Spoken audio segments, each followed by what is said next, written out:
Suicide Logs episode 490.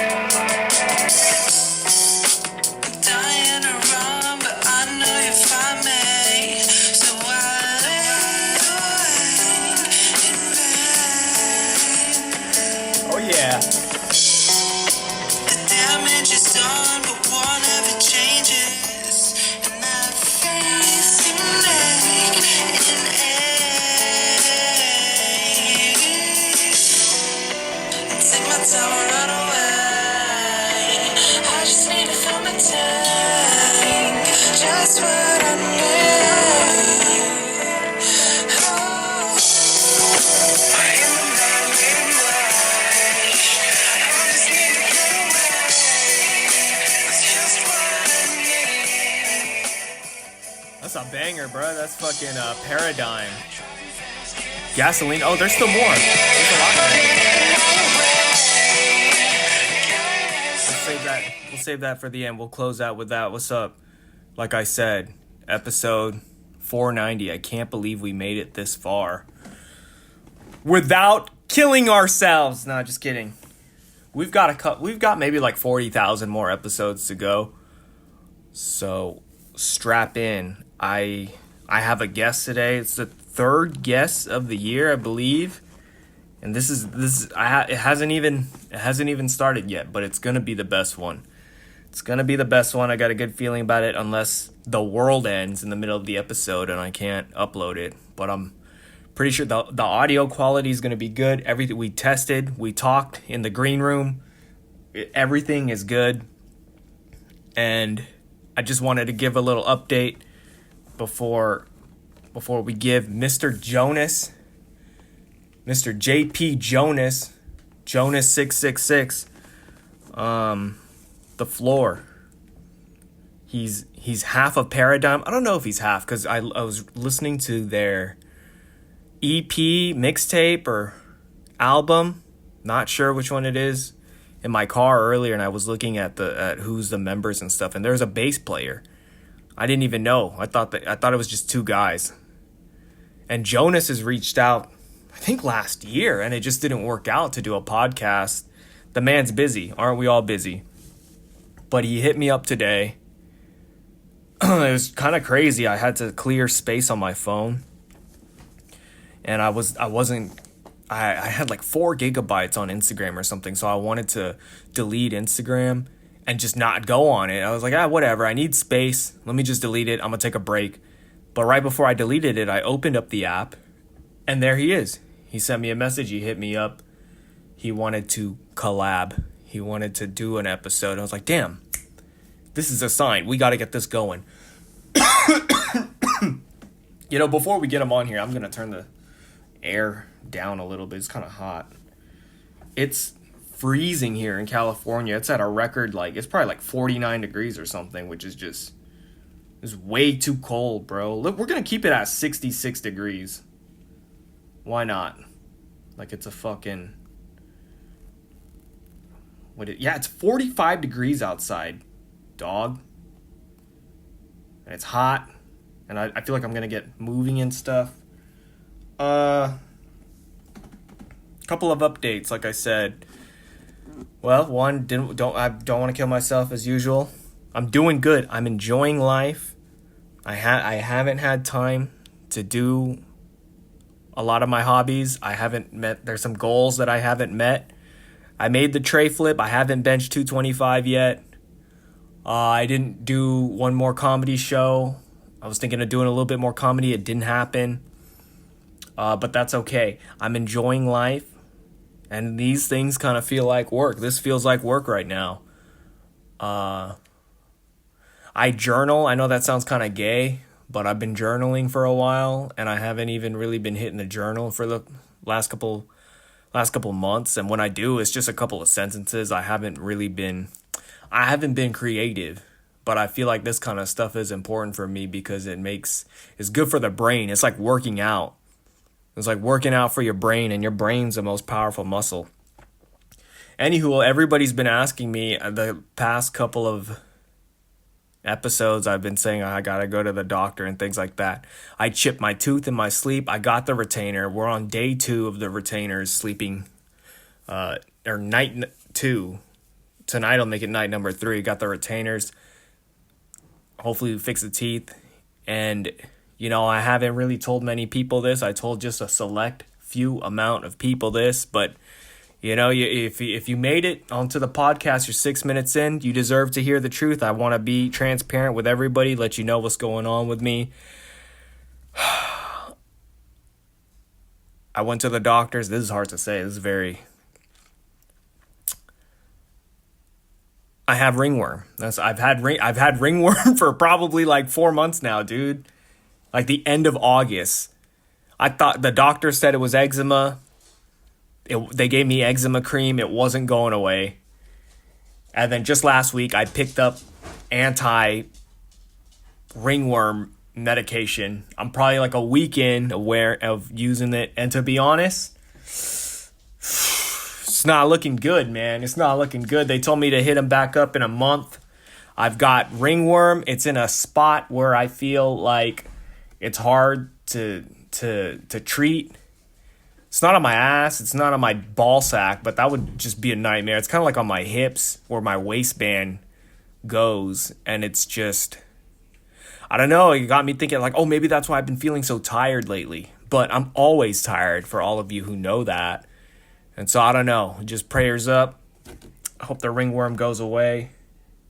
But before I knew it was ringworm, I didn't really let it mentally stop me or nothing, I did a tray flip with fucking ringworm, And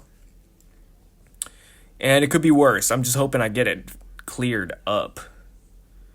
And it's like I got it in the summer, like the end of summer or something. And it's just kind of just like, get the fuck off me, I've got a lesion. I've got a big fucking, it's not even a pimple. It's like a cyst, like just a bunch of stuff on one side of my face.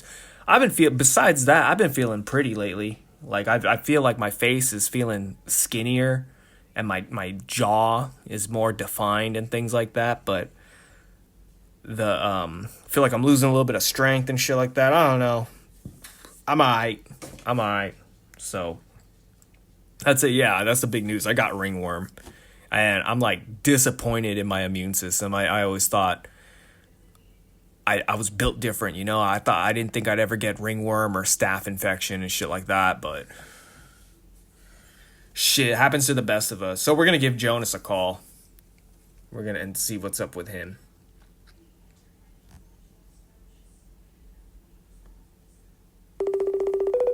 It's ringing. Don't worry.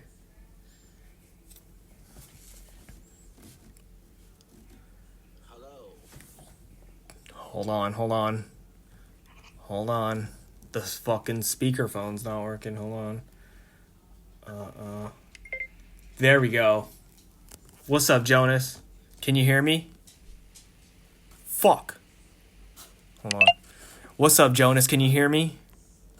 I can hear you. Can you hear me? I can hear you. Glad to have you. We're on air. We're here. What's up, Suicide Logs? What's up, man? Thanks for reaching out. As it's my 4th time thanking you to get on here. And yeah, man. It's been what, like 3 years, almost 4? Yeah, I've been thinking about it. I think it's at least 3 years. And I know you reached out, I think, last year, and we just never got around to it, I guess. Yeah, shit happens, man. Dude, there's been so much that has been different since, like, the last time we talked. Because I like, barely remember it. The last time we talked, I was at my old house.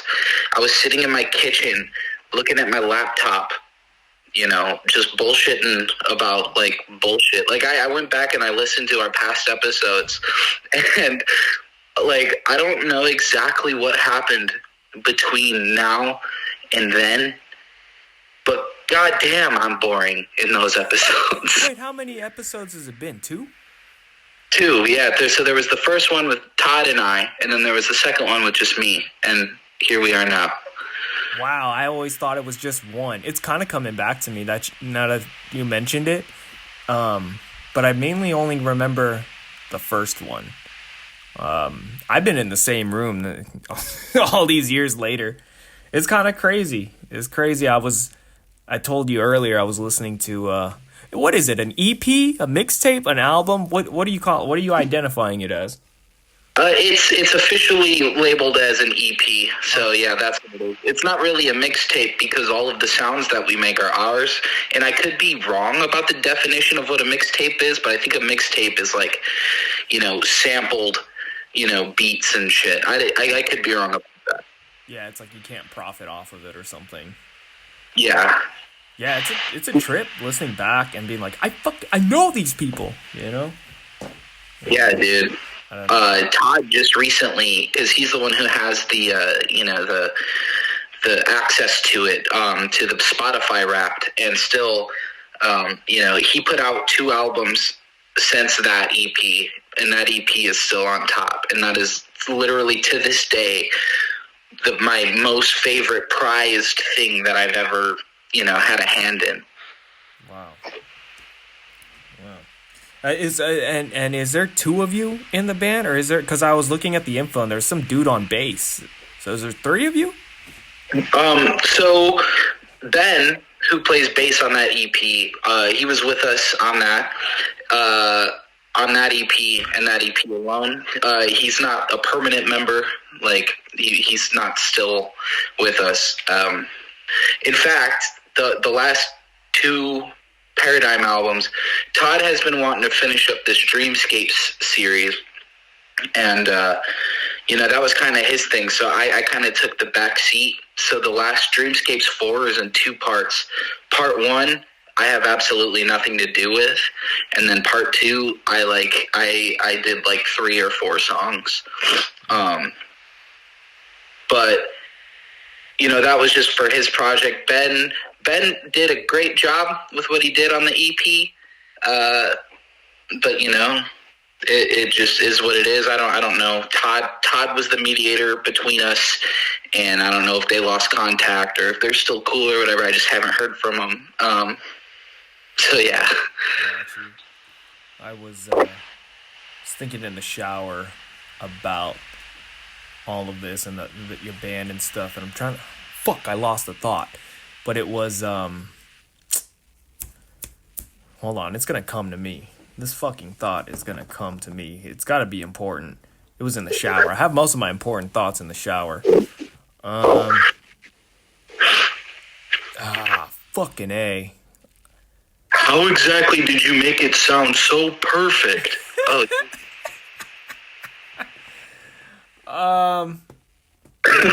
It's been a while since I fucking talked to somebody on the podcast, and I was kind of thinking to myself, like, this is good practice, just talking, because I've been just having episodes by myself lately, and it's like, if I don't talk to somebody, I'm gonna forget how to communicate with people and start talking over, and here it is, I'm fucking forgetting what I wanted to say, so. Hey, that's honestly, as pathetic as it sounds, that's genuinely the reason why I've been wanting to do this, because I only really ever interact with, people at work, my bandmates, and the people that I live with, and that's it. And I feel like I kind of, lose, that social, I feel like a lot of people don't ever talk about the fact that you can become institutionalized via isolation, like without going to prison or jail or something like that, because something has happened in like the public air that seems so alien to me sometimes. You know what I mean? It's so easy nowadays to just not leave your house and just do your thing. I saw a post the other day. It's Facebook, so who knows how true it is. Some people say socialization's more important than vitamins, and that's been sticking with me lately. Well, yeah, that's what's wired in our brain. Our brains, like humans, are pack animals. That's why, like in the prison system, anyone will tell you that the isolation, like the ADSEG or whatever it's called, the box. I don't know what the official term is, but it's the straitjacket, right? When they put you in that room. And they put you in a hole. That's one of the words for it. But what's the real word for it? I feel like I should fucking know this. I think it's called ADSEG. Like, I don't know. Solitary confinement? Yeah. So, yep. Yeah. Solitary confinement. Oh, excuse me. Anyone who has been in the prison system always says that is the worst punishment you can possibly get. And, like, I get it to an extent. You know? Do they even have a clock in there? They just gave you the bare minimum food and, like, how do you get out of them? They got there. You're in a room. From what I understand, I don't actually know, but from what I understand, is you're in a room, 4 walls, a door with like a little cubby hole that they slide your food in, no windows, no clocks. You get one light, and I don't think it ever turns off, or it might turn off at night. I've heard differing stories, but yeah, so like you lose sense of time. You know, like I've heard stories of people who have like developed a voice in their head, like from being isolated for long periods of time, you know, as a result of being in those. You can't even kill yourself in that thing because the walls are all padded and shit. Yeah, no. God, I mean, I'm sure. Well, yeah, I don't know. I'm sure people have found a way, but like, you know, those are the rooms. Like, if you ever watch like a movie or TV, and like they're walking through the solitary halls, it's always like screaming, and like somebody happens to look through the that little window in the door, and you just see some dude like curled up and like rocking back and forth. There's like shit covered on the walls and stuff. Yeah. Yeah, that's not good. I couldn't do it. Nobody could, obviously, but it's just, I don't know. I try not to think about that shit. I always kind of think about going to jail every now and then. Not like, oh, I want to go, but as if, you know, how would I, you know, anything could happen. You could just be caught in the wrong moment and something happens. There's something going around. People are breaking into people's houses and shit, and I was just kind of thinking, I'm ready. You know, but it's like you could kill, at least here in California, you could kill somebody that breaks into your house and still go to jail for it for a long time. My dad has a story about this. He has a old neighbor who killed his neighbor because his son was bullying his son or something, and so the dad came into his garage while he was working on RC cars or something. And he, like, threatened him, so he shot and killed him. And he went to jail for, like, 2 years. But then he still, I don't know, he just came back and he was fine. But it's, I always kind of, I'm just now kind of realizing maybe the last 5-10 years or so, if you know, you kill somebody and you're in the right, you still kind of have to do time. And it's just like, it better be life or death, you know. You really better be defending yourself, because I mean, I guess if I killed somebody and I knew that I had to do it and I went to jail for 2-3 years, I feel like I'd do all right in those 2 or 3 years as long as I know that I didn't fuck up, if that makes sense. Instead of just like, where's a situation where you kill somebody? Like, okay, like I kill somebody and they're not in my house. Maybe I chased them out or something like that. And you're not supposed to do it. I shot him in the back or something. Or maybe I just had a bad day, you know? I had a bad podcast and I just felt like fucking shooting up a 7-Eleven. I feel like I'd go to jail and just kind of think, oh, I fucked up, you know? Yeah.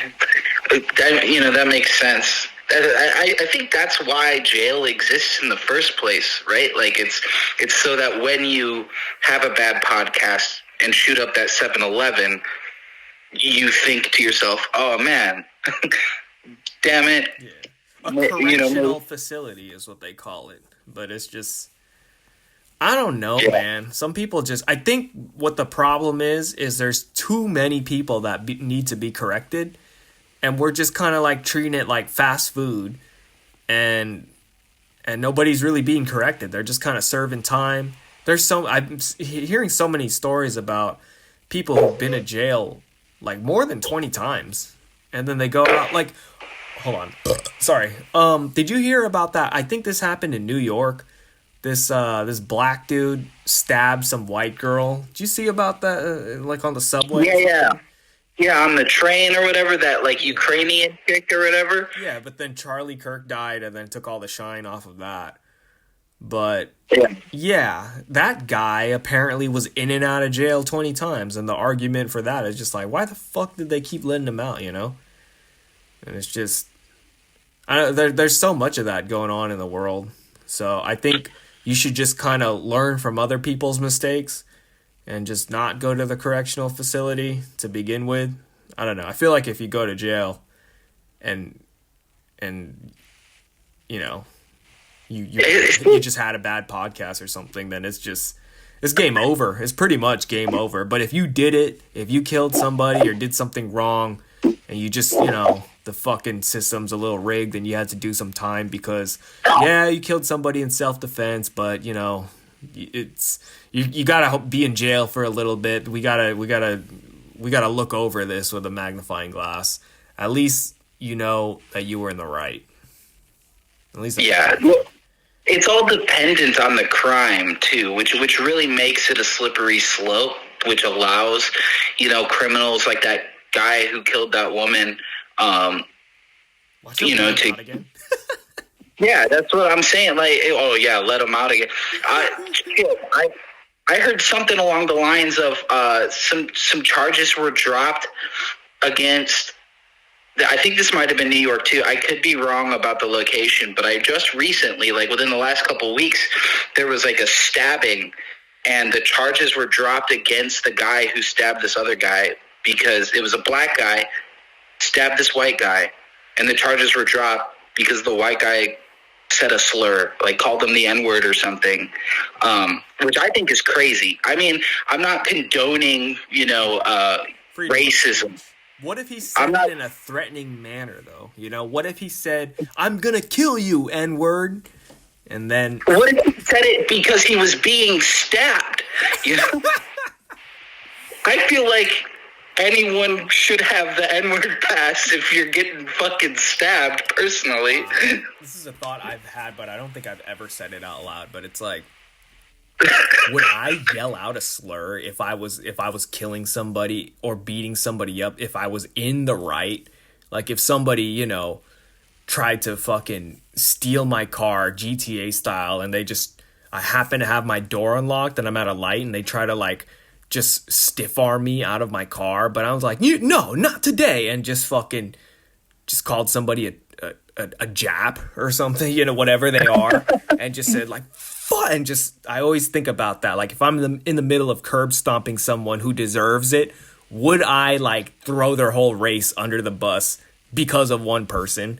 But it's like, nah, I wouldn't want it. I wouldn't want to, but I've never been in that situation. And it's just, I'd rather not find out, I guess. My go-to when it comes to, you know, where it's like, I think there's one universal slur that anyone can use, and I think it's a lot more powerful than any race-specific slur, and that's the word bitch. Like, especially if it's another man, too, like, if someone's trying to carjack me, and I'm like, the fuck you doing, bitch? Like, there's a power in that word. You know, women hate it, men hate it, all races hate it. And you can't go to jail for a hate crime. You won't get charges against the guy trying to kill you dropped for saying that one. I have to throw in more words if I'm going to use bitch. That's just kind of my... I'd say bitch ass followed by whatever, you know. Yeah, adjective. But yeah, I don't know. It just doesn't seem my style to just be like bitch. I don't know. It's not really my. I feel kind of empty. Probably have to like kill somebody else to finish it off. I don't know. Man, I really wish I knew what I was thinking about in the shower, because now we're talking about fucking killing people and slurs. So that's what happened. My bad. That Really good. that's kind of just been dialogue with me lately for some reason. I don't understand why. I'm not even like a big Reddit guy or a Discord guy, but for some reason, whenever I start a conversation with anybody, it's always stabbing people and slurs. I like. Yeah, it's a lot. It's same here, I guess. It could be worse. Could be. So, how you were doing stand up comedy for a little bit? Are you still doing that? Yeah, I just took a little break. I think I mentioned that before you got on. Just got tired of yelling out slurs and talking about stabbing people, really. I was just thinking that's a lot of my material. It's just a lot of, like, violence, but just trying to be like, oh, I'm joking. But, yeah, I think our last couple of episodes, I never really did stand-up. I had long hair when I was I was more into music. And I was just saying, yeah, my creative juices haven't really been flowing. And, yeah, I don't know. I feel like with podcasting too, podcasting comedy, I feel like I kind of jumped in at a weird time where things were kind of starting to boom, but right now in 2025, it's just not cool anymore. And I guess I didn't really have a passion for stand up as I did with podcasting, but I'm kind of questioning that too. All I know is that they're both good for me, like my mental health. And that's what I wanted to say earlier is just I feel like talking to you and forgetting what I wanted to say and shit. It's like getting me out of my comfort zone. And you need that. You need to have a bad podcast every now and then. You need to have a bad stand-up set or something to just kind of like bring you down to earth. And sometimes it's not really about, if you suck at something, it's not really about is it because you suck? It's really just about how you handle sucking, if that makes sense. Like some people just they let something defeat them. If they like you could have one bad night, whether it's fucking sports, maybe even music, you're performing live, you have a bad set or anything you do in life, your job, and some people just let that shit break them. And it'll give them so many more bad days. It'll like domino effect because of one bad day. And I feel like I recently started figuring that out about myself the last 3-4 years. Yeah, I think that kind of comes with age. I feel like the older we get, especially as men, pride is a really big thing that gets a little bit more thin. What I mean by it's a lot more easily broken. So like even if let's say you're killing it every night on stand up, or most of your podcasts are fucking fire, or you're doing live fucking music and you're killing every fucking show, but one night you fuck up and you're like, oh my God, I've been there. It's really hit or miss, because sometimes I can take the punches, sometimes I can take the things that come my way, and chalk it up to shit happens. But there are some days where it does, and I feel like it's normal. I think everybody goes through this, but there's days where I'll fuck up one minuscule thing and just be like, fuck this shit. This is fucking stupid. Hey, I'm going to 7-Eleven right now with my Yeah. And that, just realizing that's the most important step, because some people never realize that, and they don't realize it till they're in solitary confinement. And that's the real test there. And that's the thing. There's some people, they're just destined to be in solitary confinement. They fucked up their whole life, and there's just no, you meet some dingleberries, some fucking ding-dongs that they just cannot fucking function in society. I know a guy who I went to school with, and he was a fucking ding-dong from middle school. And then he went to jail a few years ago for setting an island on fire. And I'm not surprised, dude. He's been a fucking ding-dong since we were 11 years old. And did you say a fucking island? Yeah, bro. Like a yeah, it's like an island off of I don't know how to explain it. It's like on a river or something, kind of where we live. Um it was Is like it a like huh? lard? Was it No, like lard? it's not like he set fucking Hawaii on fire, you know, or he did the fucking Palisades fire, but it's just arson, like arson. I know another guy who went to jail for arson like 10 years ago, and that guy was also a ding dong for the longest time. And I think from what I learned, I think arson's like 7 years at the least, something like that. But the two people I know who went to jail for arson, not surprised at all. And it's just, I remember that day. I remember seeing the fucking smoke and be like, oh shit, there's a fire. And then a couple days later, finding out about, oh wow, I saw that fire and I also know who fucking started it. It's crazy. And the point is, I mean, maybe they just, how do I say it? 'Cause I didn't really give too much of a description about these people. It's not like, no offense if anybody's listening to this in special ed, but it's not like they were in special ed, you know? Like they were still coherent enough. They probably could pass a driver's license test if they wanted to. You know what I mean? Like, Yeah, made there's bad, something. they're just bad people. There's something chemically wrong with some people. That doesn't mean that they're mentally They like. There's people who have jobs and shit that just they just can't keep it together, and I feel like there's a difference between people who are fucking fent leaning on the streets and stuff. Maybe that's like the final stage of it when you're out of your mind, like psychosis on drugs and stuff like that, and that's what'll end you up in solitary confinement ultimately, or in jail at the very least. But it's just kind of, what the fuck am I trying to say? Okay, I just think that at least myself, I can't speak for other people, but I'm sure there's plenty of other people who think that they're capable to what is that thing like higher conscientiousness or something like that. Like conscientiousness is kind of like your level of being able to fucking follow the rules and go like be in society and stuff like that. And if you have low, you're somebody who's like you're truant in school or you can't hold down a job and things like that.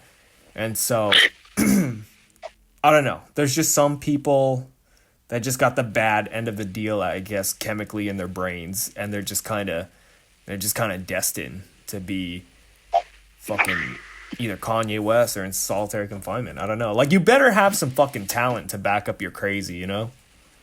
Yeah, I think it's nature plus nurture type situation, because like if you look at the patterns of all these people, like all these people that like are fucked in the head enough to set an island on fire or to shoot up a 7-Eleven, like those people that or to even like, you know, purposely do fent.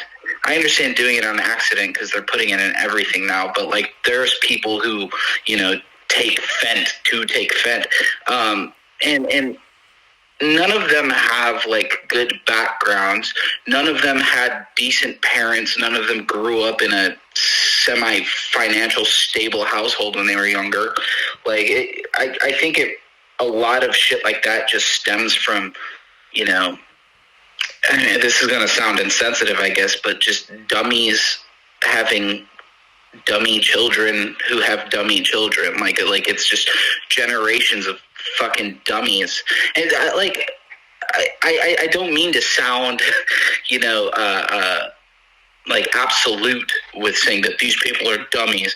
You know, maybe like there's always the occasional person that like had a good upbringing and, you know, something just fucking snaps. But like it's always fascinated me, and it's one of the reasons why like I feel like I'm into true crime a lot, because like I've found myself in a lot of situations where like I feel like I'm at the lowest of the low, but never in a million years would I even like consider, you know, doing fent, shooting up a 7-Eleven, setting an island on fire. Like these are things that it's like, sure, you know, maybe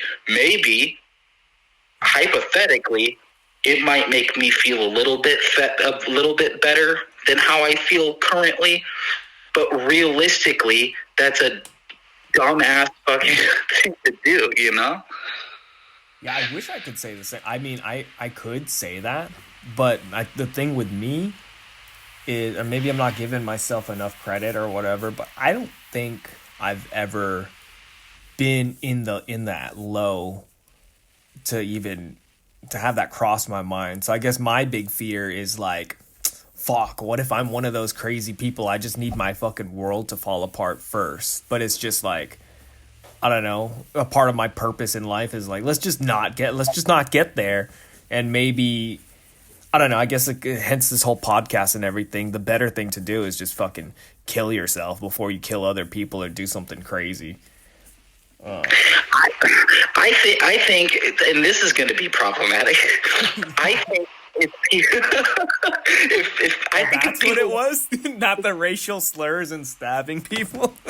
Hey, yeah, no, I think if people want to kill themselves, they should be allowed to.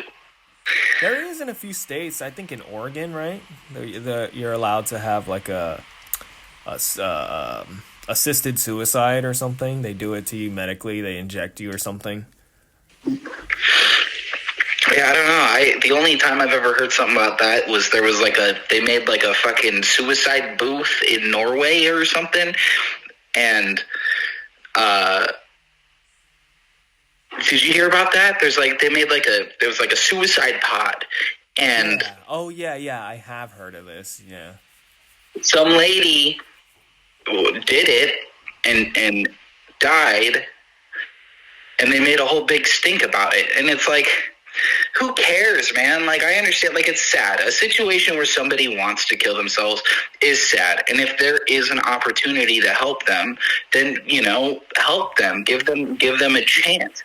Unfortunately, we live in a time where I think mental health really is put on the back burner. And you see that every single day in fucking media these days, just how mentally unwell people are just fucking running rampant. In health insurance and all that, the shit just costs too much money. Like, we got work to do. We don't want to worry about the people who don't want to work. This is a good time for me to bring this up. I feel like I've never said it on the podcast, but I know I've said it on somebody's fucking Instagram live before. But this is, dude, one thing that always bugs me is how much they've been censoring the word suicide lately. Like, they just don't even, like, you watch YouTube or something, you mention the word suicide, it'll get bleeped out like you're calling somebody a bitch or something. And even just like saying kill yourself or whatever, it's just like, dude, why? I actually feel like that type of shit is the reason why people are killing themselves. It's because it's just like, you can't even talk about it. Yeah, it's because there's little baby fucking grown ass whiner bitches out there who hear the word and start crying just because somebody fucking said the word. They feel fucking triggered. And I don't mean to go back to like 2019 with hashtag triggered bullshit, but for real, like, what? We're all adults here. Like, I'm not. It just doesn't sound like a world you'd want to be in when you can't even talk about that. I get it. Like, dude, one time on one of my Instagram stories, I straight up just said "kill yourself" on there because I just thought it was funny. And then I get fucking flagged or whatever, and then they say, "Oh, we think somebody thinks you need help or whatever." Like, Instagram will like send you something to like, oh, we there's resources or whatever, and it's just, I get all mad. I was like, fucking freedom of speech. But then I think about, social media, all these websites are kind of like private. They're made by other people. They're like private businesses in a way, and it's their site. They could do what they want. So it's like, I hope one day there's a new social media that's kind of like no holds barred. Like, I guess, you can't post your fucking dick on Instagram or something like that. But it's just like, people put that up there with fucking saying kill yourself or something. I don't know. I don't think it's that big of a deal. I get it. I I'll get do you that. one better. You can post your dick on Twitter, but God forbid you tell someone to kill yourself. You know. Yeah. The problem with Twitter lately is it's almost like too much of the wild wild west in a way, so where like bots and shit kind of fuck it up. And it's just I don't know. I kind of gave up ever since Elon has taken over. I'm sure you could kind of curate it to however you want and stuff, but Yeah, yeah, I don't know. I tried Twitter for like 4 months because one of my friends is in a band and I was trying to, support him. But that shit is, ugh, yeah, Wild West for sure. That shit's like the Portland of the internet. it's so I don't know. I can only get mad at myself at a certain point because it's Instagram. Like, what do you expect? It's fucking Facebook at this point. Mark Zuckerberg. So it's like if you don't like how the game works, just don't play. But it's just I guess it's irritating how it's such a big like it's a big platform and it's not really important, but it's one of those things that I have in the back of my head of, well, what if I really was running a business and that was my job, and I would actually hate to have Instagram like be a very important aspect of my job and how I make a living, and or YouTube or anything. That was a dream of mine when I was a fucking teenager, when I was like 13, and I saw people making money on YouTube. But now that I'm older and I'm an adult and kind of see that shit seems so stressful. Like just paying the bills based off of like shares and subscriptions is just that seems really stressful. Yeah, it's purely commission based off of your imagination, essentially. It's funny you bring this up though, because you know, this whole censorship thing on social media, it's not a new thing. It's been a thing for probably well over 10 years at this point. So I, especially, doing the music stuff and wanting to, expand my music reach at least, I've conformed to the censorship rules on social media and whatnot. But what's really funny, and this just happened like a month or two ago, my Facebook was temporarily deactivated because of a post I made 11 years ago. 11 years ago, I told someone, and I'm not even joking, I have the screenshot somewhere in my phone, I'll send it to you later. I said, please kill your, I said, I would wipe my ass with you if you weren't a cop-calling bitch. Please kill yourself. Oh, classic. 11 years ago, though, and it's like, come on, man. Like, I've been a good boy since then. Are you serious? Yeah, man, it's not. I love it. I don't know. It's funny to me, and it doesn't. I think my mental health's pretty good, and maybe I like saying things like that, scotch free, and not feeling bad. And if somebody were to say it to me, I wouldn't be upset about it. But maybe that's just my blessing that I'm not in that state. Like maybe if I was depressed or something was going bad in my life, and somebody just was constantly messaging me, hey, kill yourself or something like that. Okay, maybe it fucking bugged me, I guess. But then I just feel like I've got enough of the state of mind to just be like, it's almost like reverse psychology. If somebody tells me that, it kind of makes me not want to do it, to be honest. Yeah. Well, I think context is important too, because I personally feel like as long as you are not personally attacking somebody, you should be able to say whatever you want. Now, you may think, Jonas, when you tell someone to kill yourself, that sounds like a personal attack. But have you ever played Call of Duty before? Yeah. All right. Yeah. Okay. When I tell someone in a lobby to kill themselves after the bullshit they pulled, I don't mean it, but they get the idea of what I'm trying to say. Yeah, we do. How old are you again? 29. Oh shit, I'm older. I'm 31, but we're both from the same era of the Call of Duty lobbies, and it's just some people really do cherish those times, and maybe not for the right reasons, but I think the right reason would be it really built thick skin. I guess that's just what I'm trying to get. I think that's what we're both trying to get. The point here is having thick skin could be beneficial, and it kind of goes back into what I was saying about, if you're getting upset of what other people are saying to you, even strangers at the most, in a way it could be a reflection of yourself. And it goes back to when you're having those bad days, like you have a bad set or a bad podcast, and you only kind of have yourself and that voice in your head. Like nobody, that's what I want to say earlier too. It's like, everybody always says it. I feel like what I'm going to say is cliche, but it's just a good reminder for you or whoever the fuck's listening. It's like, everybody has those embarrassing moments, something that happened to them in middle school or whatever. And then you're fucking 20 years old thinking about that embarrassing time in middle school in the shower. And you're just like, why the fuck did I do that? And you're beating yourself up over it when in reality, nobody probably remembers that. I got a funny story. Go for it. And I know for a fact that this person remembers it. It's one of the most embarrassing things that has ever happened to me in my life. And I'm going to share, when this podcast comes up, I'm going to share it on my Instagram. And I wonder if this person will actually listen to this. And if they do, if they'll listen to it up to this point. And I really hope they don't, but whatever.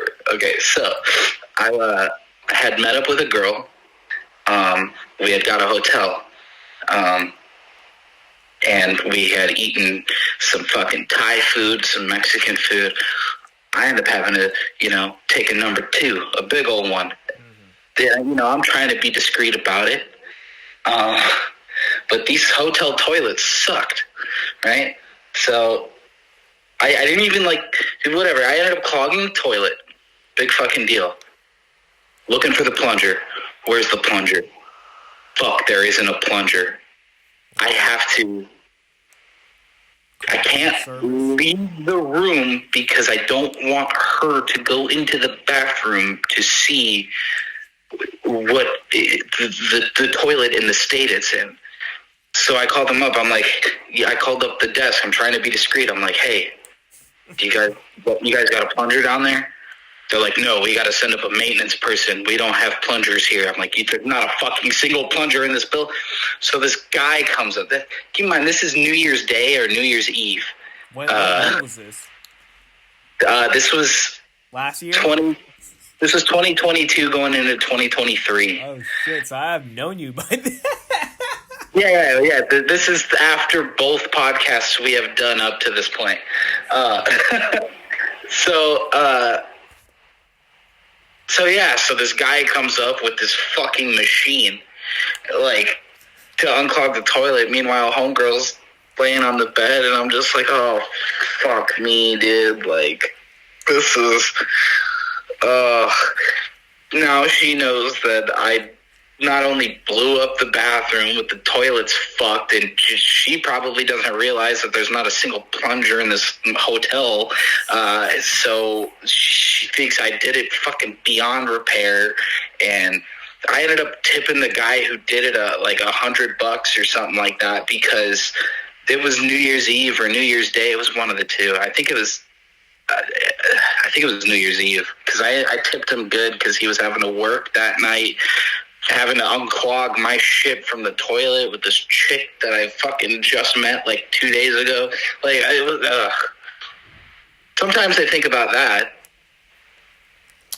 And that's not so bad.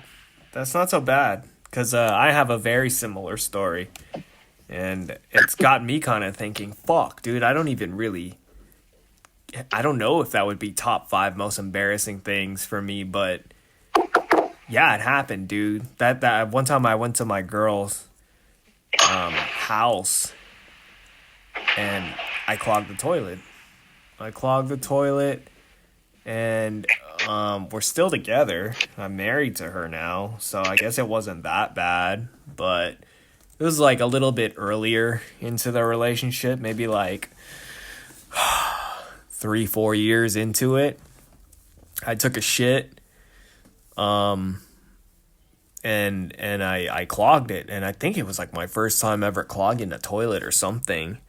and I panicked. I think they had a plunger, but it just wasn't working. And I guess with this, now this might be embarrassing on her point, but whatever. They don't flush toilet paper in that house. But I guess it's a Mexican thing because I brought it up with other people, and I guess they're like that too. Because for some reason, it's hard to believe, but the plumbing in Mexico is not the same as how it is in America. You would think Yeah, hard to believe.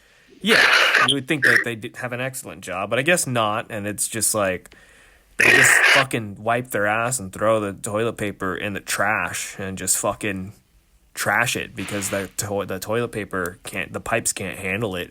And I didn't know that, so I wiped my ass. I took a shit, clogged the toilet, tried my best to plunge it, but it didn't work.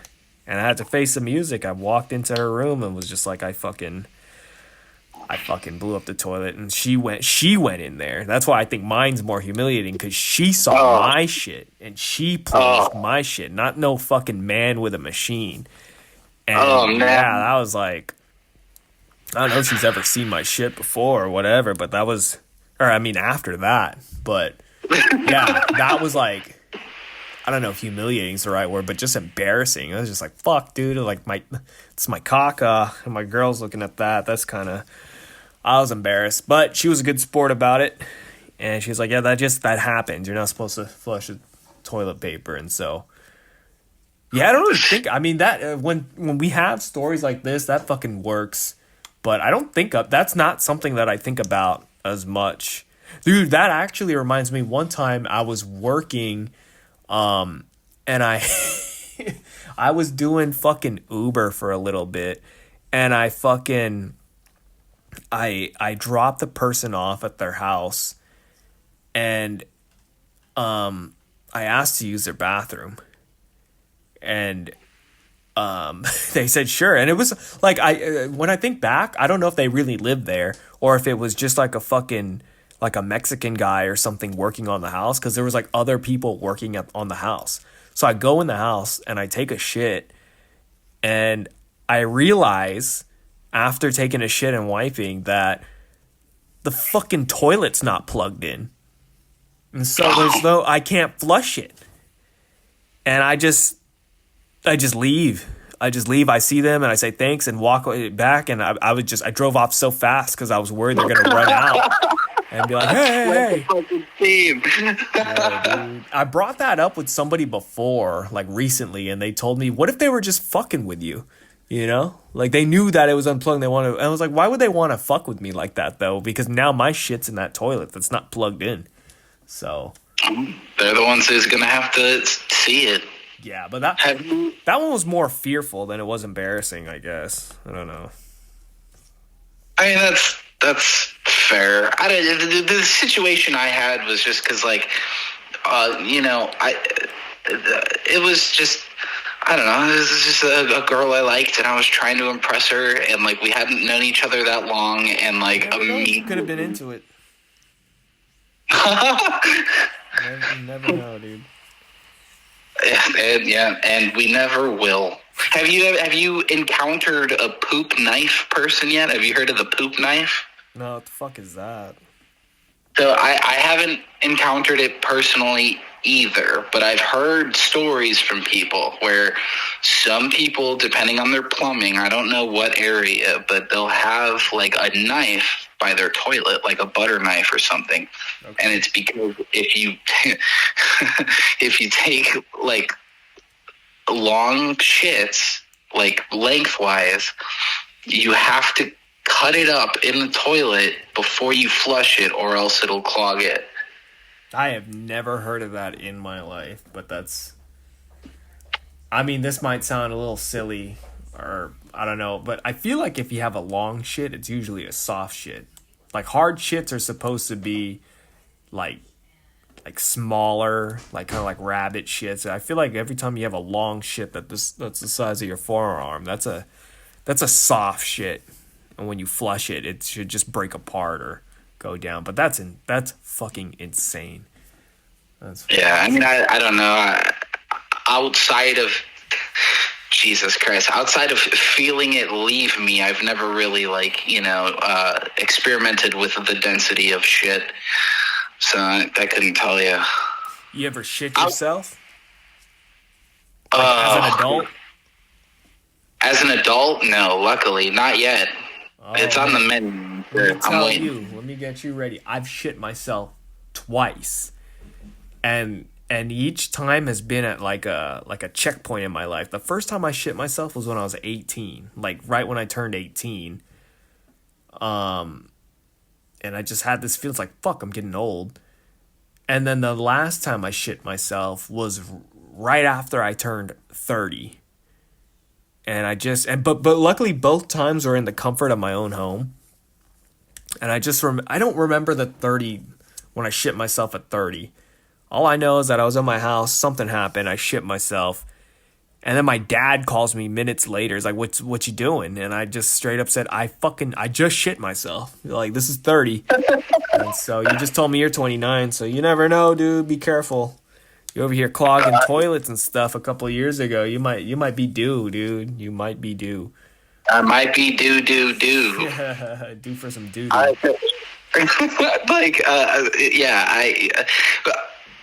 I'm sure it's on the menu because, like, I have a shitty diet and, I drink. So, yeah, it's coming. But I have to know, I mean, since we've been on the topic of shit for God knows how long, what was the content? Like, why did you shit yourself? Was it like did you, like, sneeze and, like, it came out? Or, like, was it...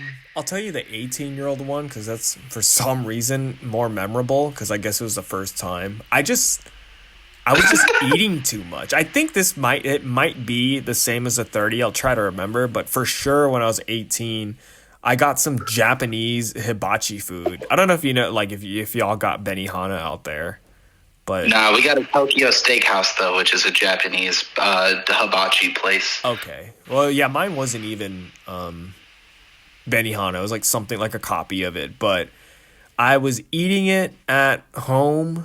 I like got it to go and I was full. I was for sure full, but it just tasted so good. So I was eating with my mouth and not my stomach. Or I was thinking with my mouth. And I just, even though I was full, I just kept going. And then I remember I farted. And then like seconds after farting, I was just like, why is it so warm?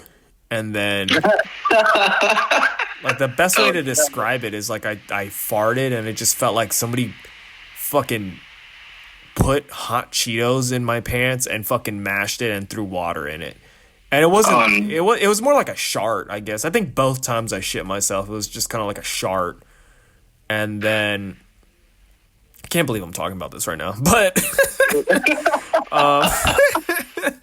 and so, yeah, I just ran to the bathroom, pulled down my pants, and saw that there was like a fucking shit stain on my box. I was like, oh my God. And then I lived with my dad at the time, and I just yelled, like, yo, can you get me some underwear? And he comes down, he's like, what's up? You shit yourself? And I was like, yeah. And he's like, happens. That's why I carry extra underwear with me in my car or backpack when I go to work.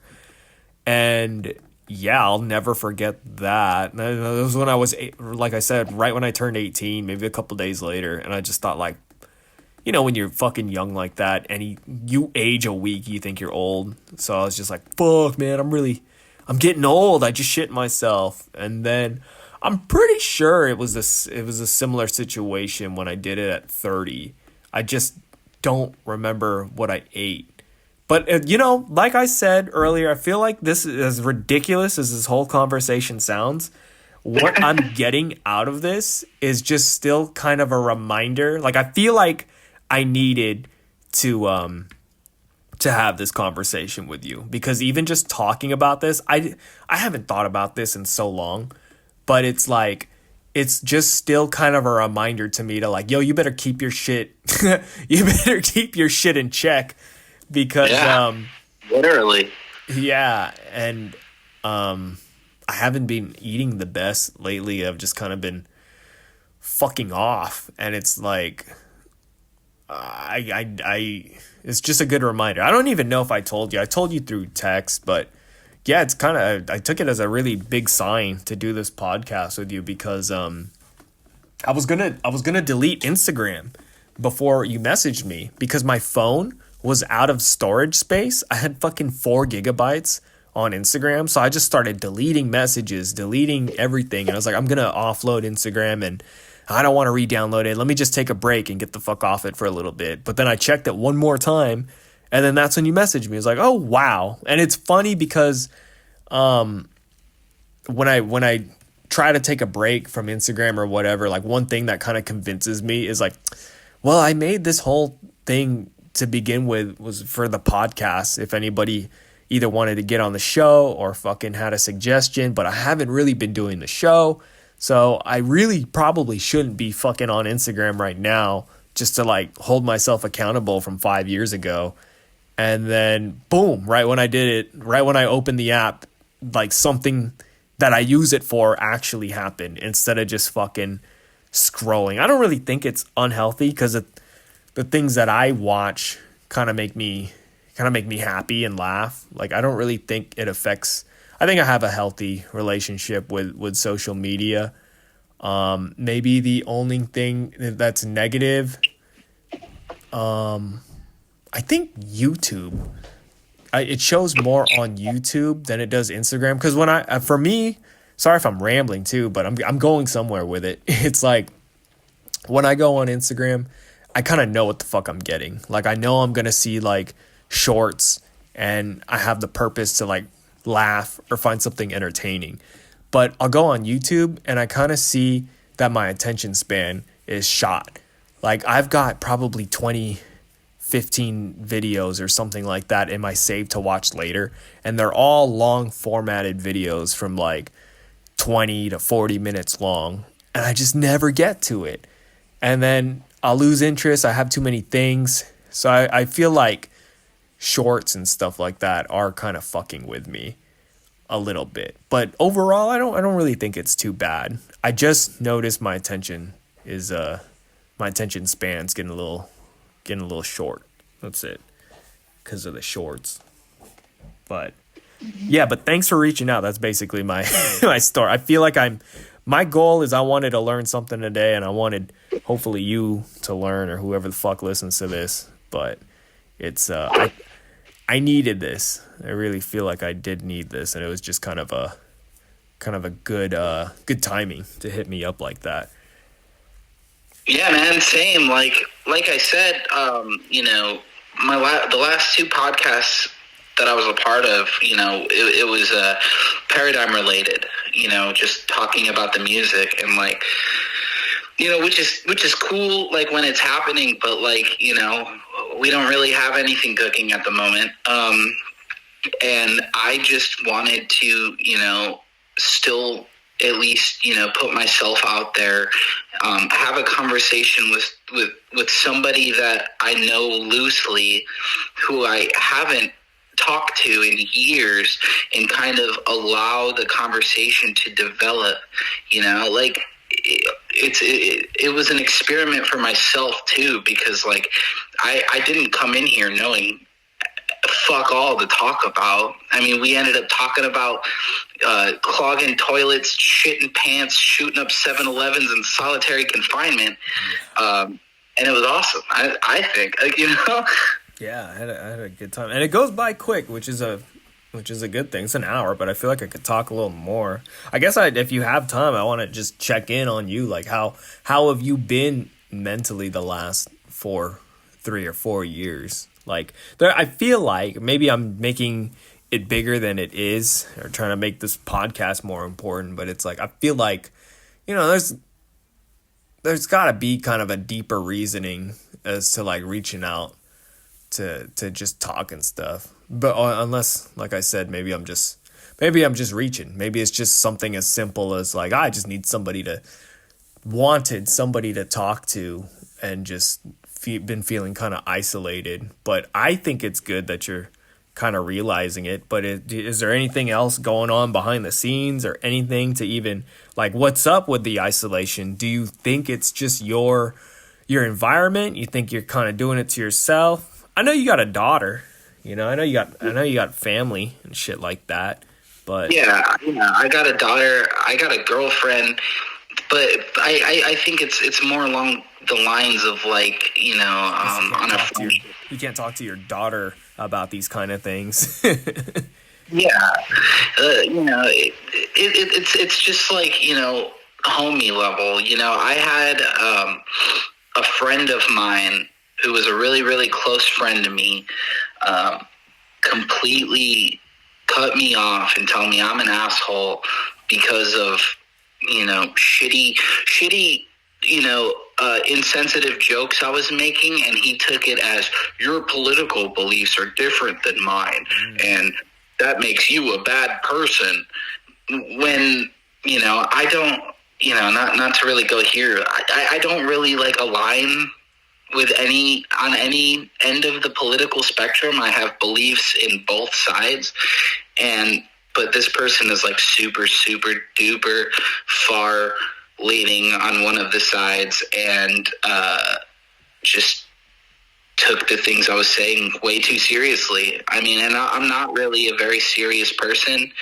I like to joke a lot. I like to make, super edgy jokes sometimes.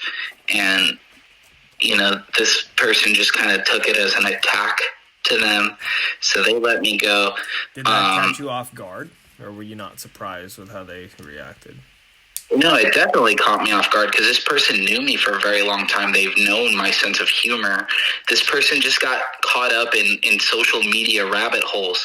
This is the kind of person that gets all of their knowledge of what's going on based off some fucking asshole with no credentials posting stuff on Instagram or Facebook or Twitter. You know what I mean? Right. Like pure brainwashing, and I'm not, like I said, I'm not trying to go there because it's both ends of the spectrum that this shit happens.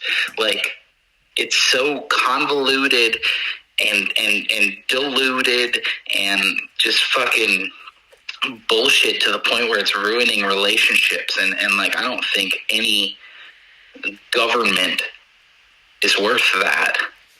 Can I hear the joke? Can we hear the joke? What you said? It was just a stream of things. Like, I'm pretty sure I probably said something about, like, I probably made some joke about Israel and Palestine. Like, oh, wait, so since it's in the news, now we're concerned about it as opposed to the last. This shit's been going on before fucking Jesus. It's been a very, very long time that this war has been happening, and I'm not gonna say that like I even know everything that's going on, but like I think that was the straw that broke the camel's back, because this person's internet told them that no, right now this is the most important thing ever. It's the same with like God, I'm really like showing my true colors here, I guess, but like the ICE deportations things, it's like, why are we just now getting mad about this? This has been a thing. This isn't new. Yeah. What was it called before ICE? Wasn't it something else? Was it just straight up immigration? I don't fucking know. But yeah, it has been customs, right? It has been a thing for a minute. But I had a joke. I want you to hear this. Oh fuck. Hold on, I dropped something. Let me think of it. What do you think of this?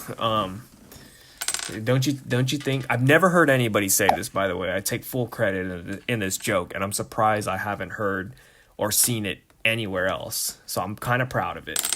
Don't you think it's kind of crazy how that guy Charlie Kirk died leaning to the left?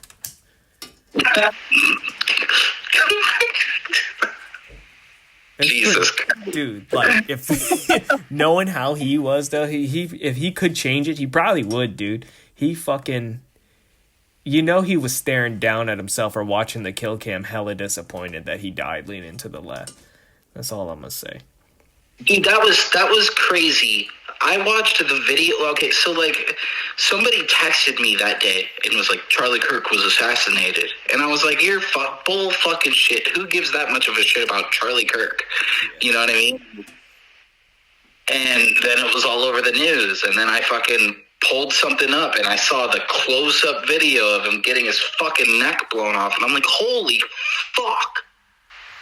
Like, I've seen gore videos a lot, but, like, I think it's because, like, I knew who Charlie Kirk was. Like, I wasn't a fan of him or anything. Like, I've just seen, like, clips on, like, shorts or TikToks or whatever. Yeah, sure. But it was so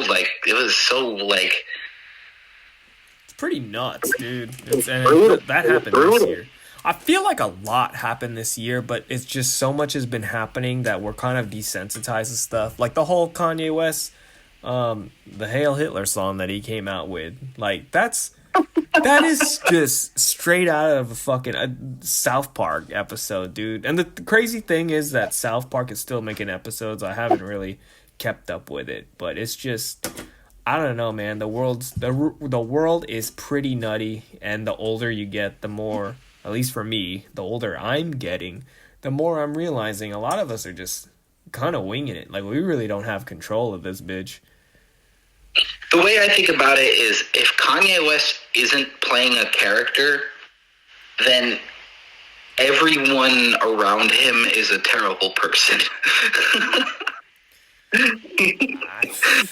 I don't know what's going on, dude. He could do whatever the fuck he wants. But that's the thing. Yeah. Like, if he didn't have billions of dollars, he would be just, in solitary confinement. You know who Bam Margera is? Yes. I was listening to a podcast with him, actually, earlier this year.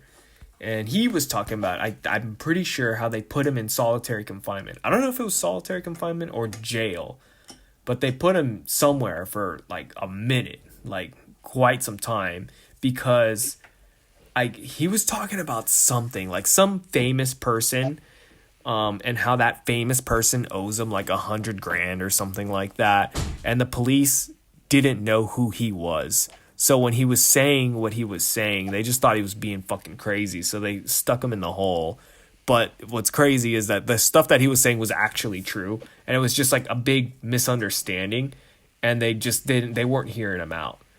And, Yeah. I think I saw that, because he was saying something like, "You see someone who looks like me who says that they were just hanging out with fucking like whoever, like it's some shit." Yeah, I think I saw that video.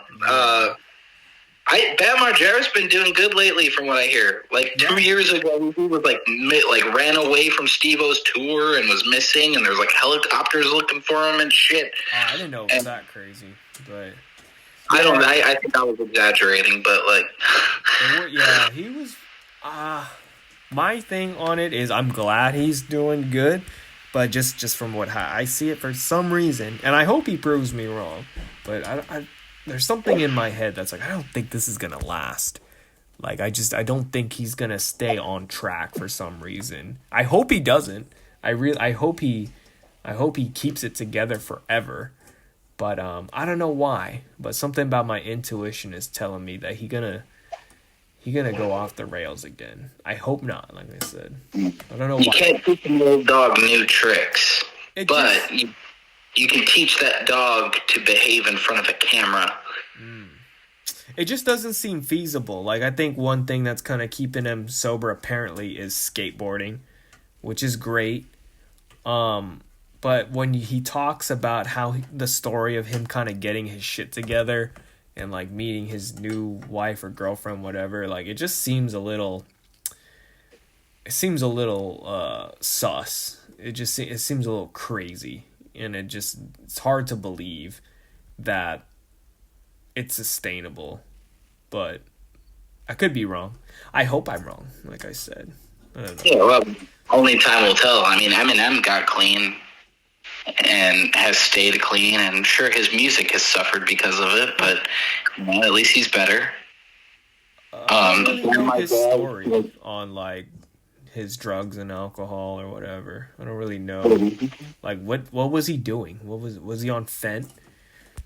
Eminem? No, I don't think Fent existed back then. Yeah, I'm joking, but like, what was he on? I don't even know.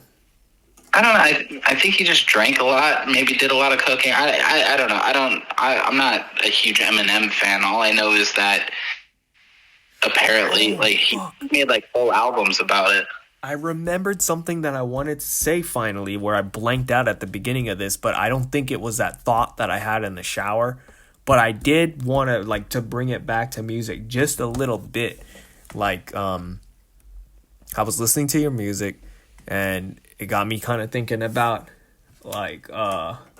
myself and the little music that I've put out. And just the other month, one thing that I've always wanted to do is make most of my music, I'm pretty sure all of it has just been kind of like rap and hip hop. But I've always wanted to do rock or metal, something really heavy. And the other day I tried it. I was screaming into a mic a little bit, and my fucking throat was killing me. And I couldn't finish. I couldn't do it. But it's always been a goal of mine. I've always wanted to just kind of like some kind of death metal, something crazy. I want to do just something out of my realm. And yeah, I joined the band. That's something that I did since the last time I talked to you. I joined the band. We had one rehearsal, and that was it. And I just did a bunch of covers I did some Metallica, some Lamb of God. What else did I do? I did some Gojira. And, oh yeah, you were singing? Yeah, because that's all I can do. I can play the guitar, but not good enough to play it live. But yeah, we were in the garage. How many of us were there? We just didn't have a drummer. So it was 2 guitarists and a bassist. And we started out with, I think, some Metallica. And it wasn't working, at least to me, it wasn't, until I finally started doing some Lamb of God and really kind of just started yelling more deeper. And I was like, what if I just did the Metallica songs with a deeper voice like this? And there was something there. There's something there cooking. And there's always, I don't know, I have this fantasy / goal in my head. One day I want to be in a band or just make heavy metal music and just say that I did it, whether it's fucking 4 or 5 songs or something, have something. But I'm lazy. I'm not even lazy. I'm just not talented to create the riffs, and I have to rely on a lot of other people, and maybe even, I don't know, the writing lyrics for metal is just, it's so different than I think it's harder. I think it's harder than writing raps and stuff, but that's just me. It's all syllables. It's all syllable based. Depending on how heavy you're trying to go, you don't necessarily have to rhyme as long as the syllables match. The bands that I listen to that I like, when I listen to them, I'm like, how the fuck how do you come up with something like Wait and Bleed? I just cannot imagine, because it's more poem-esque. I don't even know if it's a poem. No, it's it's rapish. Slipknot. People have been saying, "How do you come up with that?" for years, and that's why there's never been another Slipknot. Yeah. I want to have that one song, dude. That one song that makes me or other people. I have a couple of things. I guess they just never. It's not about blowing up or taking over, but I went over this an episode or 2 ago, where I was just there's some things that I came up from 2020, 2019, and I'm glad I wrote it down. I'm glad I recorded it, because if I never did that, it would slip my mind, just like whatever my thought was at the beginning of the fucking episode. I was thinking of Sleep Token. You were the one to put me onto Sleep Token. I had never heard of them before, and now they're getting a little bit more popular. I see their fucking clothing at fucking Hot Topic. I went on vacation. They had this fire show, and they were dancing to Sleep Token. I was juiced, and they just beat Taylor Swift in the fucking charts. No fucking way. Yep. Yeah, they're good, dude. They're good, and so I give you credit for that. I never put me onto that. I feel like you put me onto some other shit. It wasn't you who put me on a Title Fight. Somebody else, right? No, yeah, that wasn't me. Was it Todd, maybe? Todd listens to Title Fight. No, there's this other guy. Shout out to Willie. His name's Willie. He listens to the pod. And then I don't know, something happened. He crashed his car. I reached out. I was like, oh fuck, I can't believe you reached out. And then we talked for a little bit. Then I saw him post some title fight. And this is at the beginning of this year, and it put me on. So it's just like, I don't know. I think that. Well, I don't know. I'll tell you this right now. You said you want to at least one day have that one hit that resonates with everybody, and that'll, you know what I mean?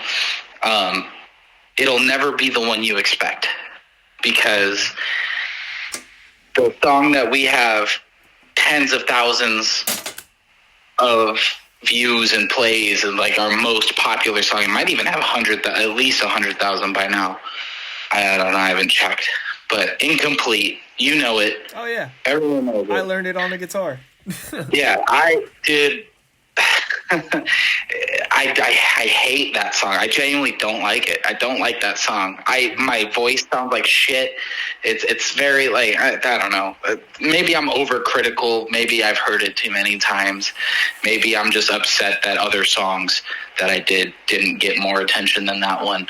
But yeah, I have a song that I made when I was 18. It didn't do 100,000. It did 2,000. It did 2,000 views on YouTube, and I think that's like the biggest song that I had. And I remember specifically, it kind of goes in with something that I saw in an interview once, but I just made it off a whiff. I didn't put any thought into it. I made it in the morning and was just like, I'm bored, let's do this. And then, yeah, like you said, just happened to be 2,000 views right there. But I saw this thing, Childish Gambino, he had this interview, and he says he likes to write most of his songs in the morning. And I always think about that. No, that's actually like the best time to do it.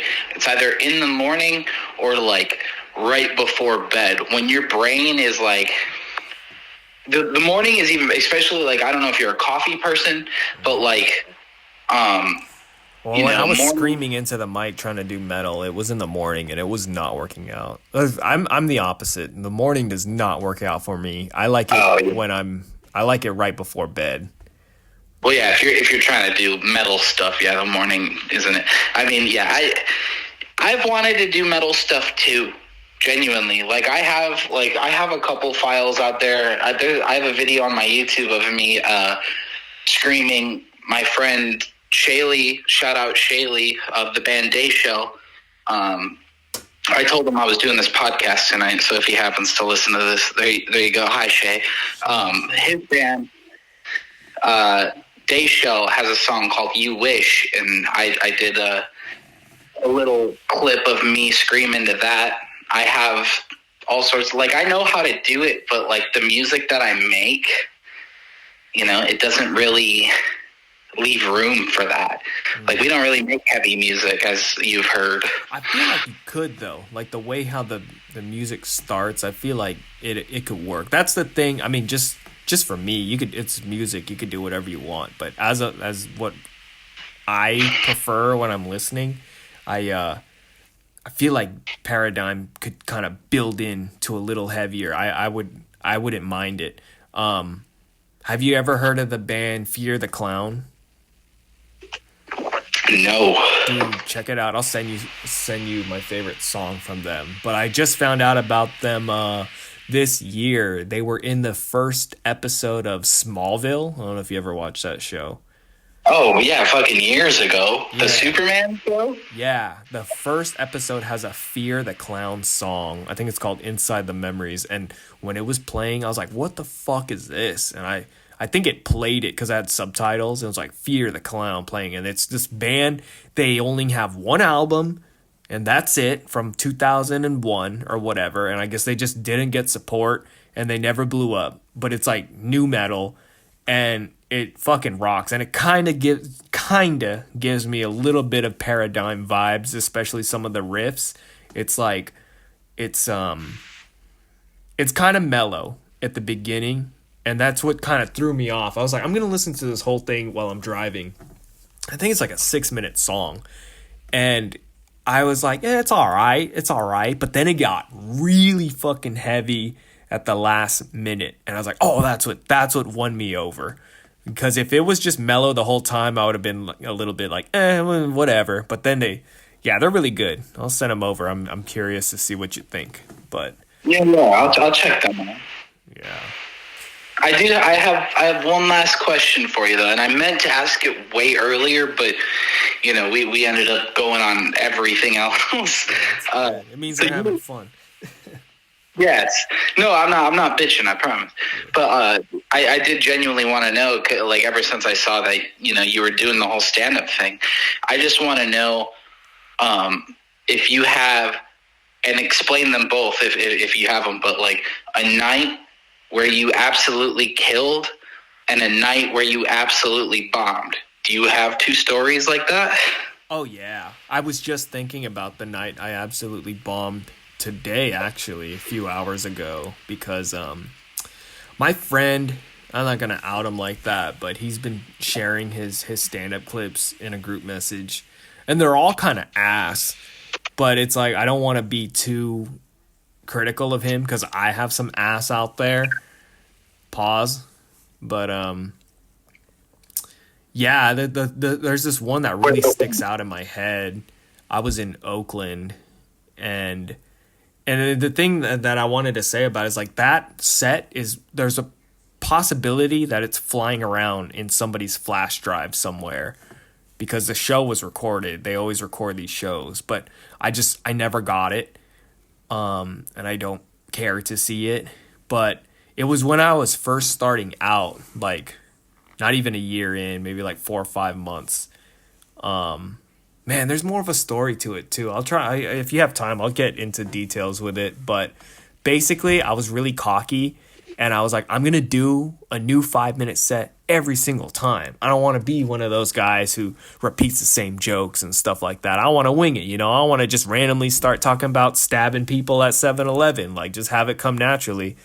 And or write new jokes down and not test it out. And that's exactly what I did. And I got high too. I smoked weed before, and it might have been my first time smoking weed before. I was just so cocky that I just thought, yeah, it's chill, it's whatever, we'll do this. And it just got so like anxious and paranoid, not paranoid, but like, I guess a little bit of that too, but the nerves just took over, dude. It was like I felt my fucking hand shaking when the joke didn't land. It was so bad. I got like one little laugh, and it just sucked. And I was in Oakland, so it was like they just ate me up, and it was like really bad territory. And I remember, I swear, there was this guy bartender, and I knew everyone there little by little, but everyone just seemed to kind of fucking turn on me because I had this one bad night.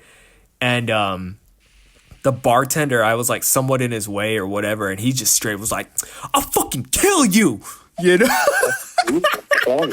I thought he's fucking with me, but the way he said it was just so like, yo, and I don't know, I listened to Joe Rogan a lot, and I remember him talking about, comedians back in the day, it was life or death. The jesters had to make the kings laugh. If they didn't make them laugh, they fucking died. And I felt like I felt that history or that shit in me. Like I just felt that like failure, and it was so bad. It was just like I'm feeling embarrassed just thinking about it, and it's just that is like times 10. The clogging the toilet, to me at least. I don't know how to describe it. Like, I know I didn't really talk about the jokes, but all I remember is that I tried doing a, like, Drake impression.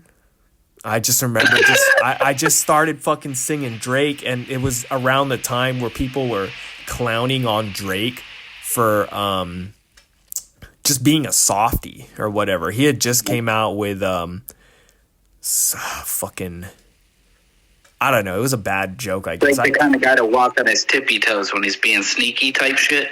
Yeah, something like that. But then in hindsight, I think about it, shit came out with him with the whole like Kendrick Lamar stuff years later. And I was like, man, I was fucking onto something, And it's just, I've always kind of hated on Drake to a certain extent. I like him. Like, I like the music, but he just seems like low-hanging fruit to make fun of. And that's, I guess, what I was trying to do.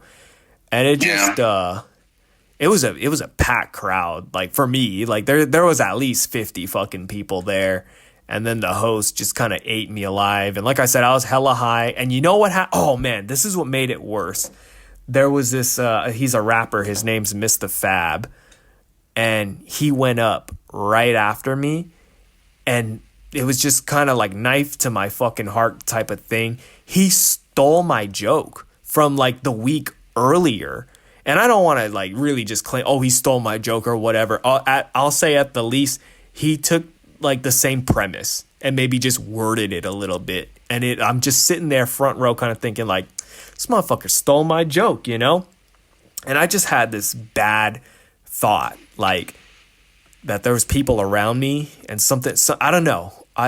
It felt real sketchy. These people kind of sat by me, and I felt like I was being set up to get punked or something. And I had chicken with me. I had fried chicken, and I was like trying to eat it and just be chill. And I couldn't be chill. I just fucking bombed so bad. And the last thing you want to do when you're fucking nervous is just eat. And I was like, yeah, I'm going to save this for later. Like, I'm going to just put it in my car. So I go out to my car to put the fucking chicken in my trunk. Turns out somebody broke my window and fucking like, Jesus fucking Christ. Yeah, dude, somebody broke my window and Do you think it's because you bombed, or is that like a completely separate? It's a normal thing out in the Bay Area. They call it bipping. So my car got bipped, and you know, people break windows to try and steal shit. It's a normal thing. I just happened to be me. And so I just immediately got in my car and just started driving. I was like, fuck this. I was like, they knew what they were doing too. They like tried to look through my car. They ain't find nothing. And I got the fuck out of there. And I was kind of going through a lot with like other personal shit at the time. And I just like, it was just bad. But to be fair, I think I handled it all right. But, just a bad experience, but I still think it was kind of necessary. And but oh yeah, there was a guy who was there, and he found inspiration from that bomb because he saw how I kind of took it on the chin. Maybe from the outside it looked like I took it well, but on the inside I was a little like, fuck, this is a bad day. I might go to 7-Eleven. No, I'm kidding. It wasn't even that bad for me to like really like that would have had to be like times 100 for me to even think about going to 7-Eleven. But I could acknowledge it was a pretty bad fucking day. But I guess on the outside it looked like I just took it all right. But I know on the inside I was just like, fuck, dude, like I really fucked up. And my friend who was there, he had only seen me when I was doing good. And I remember him like weeks or months later, he ended up getting on Kill Tony. I don't know if you know the show Kill Tony. And I love Kill Tony. He got up, he did all right. And like he had notes. He had like note cards, which I kind of like got from William Montgomery, but he claims that he got it from me because he saw me take out notes. And ever since he saw me did it, he wasn't shy to do it. But whatever. That's not my point. My point is I remember messaging him months later or something. It's like, dude, that night inspired me because it was good to kind of see somebody who was doing well and kind of eat a fucking dick. And it made him, or I'm saying me as in I'm him, and he's saying it made me realize that like everybody eats a dick. Like it's okay to eat a dick. So if anything came out of it, it was that. But yeah, that was. I think. Yeah. Do you think if your car window wasn't busted open that night, that it wouldn't have been that bad? That was the icing on the cake. I think the window being broken could have been a blessing in disguise because I went home immediately because my plan was to just put the chicken in my car and go back and just hang out. But who knows what would have happened if I went back and hung. I could have made it worse for myself. I remember the host was trying to like talk shit. One thing I remembered he said that sticks is like, he was like, man, that was like when you watch a porn and the guy don't know what to do or something. And then he goes, It's all right, man. We all bombed. Do you remember the night I bombed? Were you here the night I was eating a dick or something? And I was like, which one? And that, I guess that one was like a roast or a comeback. And it was like, oh, and he's like, man, you should have said shit like that when you were up here. But, Yeah. yeah, It doesn't help. You go ahead. I think the thing too is that I didn't really blank out either. Like you can, because I've had moments like that where you just kind of forget your lines or everything. The thing is that it's just nothing was working. That's what fucking sucked. I had a moment too, like when I did martial arts. I remember we did like some fucking tournament for like a form section, and you had to do like your forms, like your karate katas or your taekwondo pumse, and I just completely blanked out. And I was older. I was probably like 16, 17, and I completely forgot my form because it was like a newer form or something. And I just did two moves, like a punch and a block or whatever, and then I like reset, and then I tried again, and then I just reset because I blanked out. And my parents were there. I remember my mom yelling at me. It's like, we fucking drove all the way out here for you to forget. And I think back at that sometimes too. Like, this is even more embarrassing than shitting the toilet, actually, or clogging the toilet, because it's like what I could have just winged it. Nobody would have known that I didn't have my form memorized. I literally could have just started randomly punching and kicking and passed it off to the audience that it was a form. But I was just so in my head, like, oh, I don't know it, and just froze up and stood there like a fucking ding dong. And that's something that I think about sometimes, like, like why? I don't know. That's what goes to show. Confidence is key in a lot of things. You know, it's kind of like one of those situations, like say you're at a rock show, and you got a shitty spot, but it's like all standing crowd. Yeah, so you go in your car real quick and you grab your random ass lanyard from some bullshit that you kept in there. You walk through the crowd holding up the emblem of your lanyard. People will part like the 7 C's. Just be like, hey, I gotta get through here. Photographer. There's a difference between confidence and like faking it till you make it and just being honest. And I was just being honest, but I don't know. It was like being honorable of like, I know that I fucked up, and there was a part of me that's like, I guess I gotta let everybody fucking know that I don't know. Yeah. Well, I just want to say though, to your bombing story, you said you were stoned. Like, I couldn't imagine that, because like I smoke often, but like I'm not a social smoker. I'm the kind of guy that prefers to like smoke by myself and like work on music or play video games or whatever. Like, I don't like smoking and being around people. Yeah, same here. Even the people that I'm used to, and I couldn't imagine.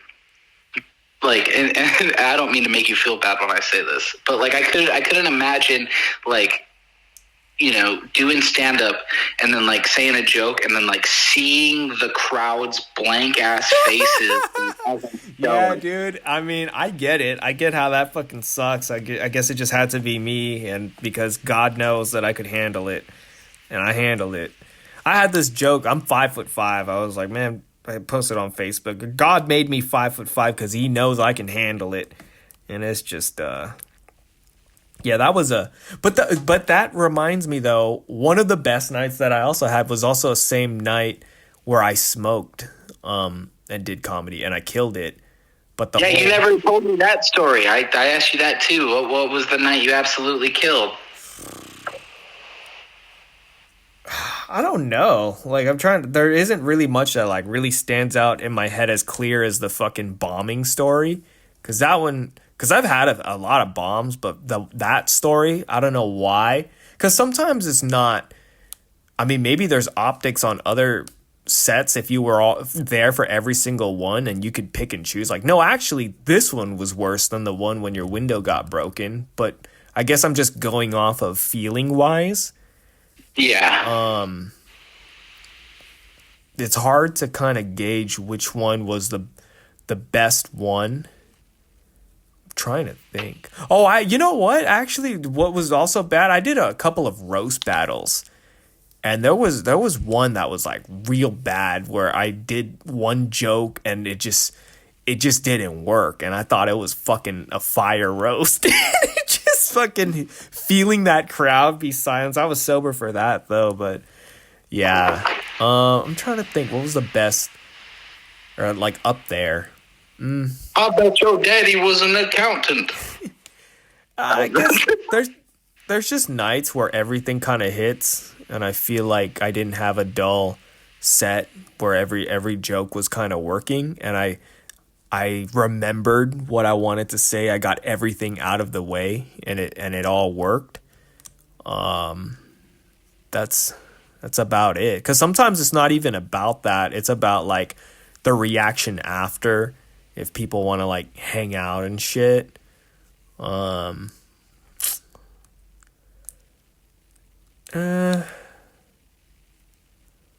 I mean, hey, I understand that the bombing story is going to be a lot more notable because, for some reason... It's got to be balanced, though, you got to kind of cherish the good stuff, too. So it's making me feel a little good to kind of think down memory lane of what was, like, the best one.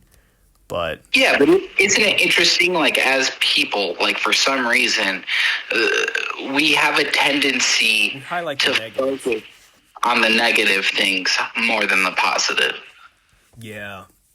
You know what it is? I think the positive, I don't want to be cocky about it. Like, I don't want to be so, like, living off the high, because then it'll just make me or maybe it's just, like, my personality.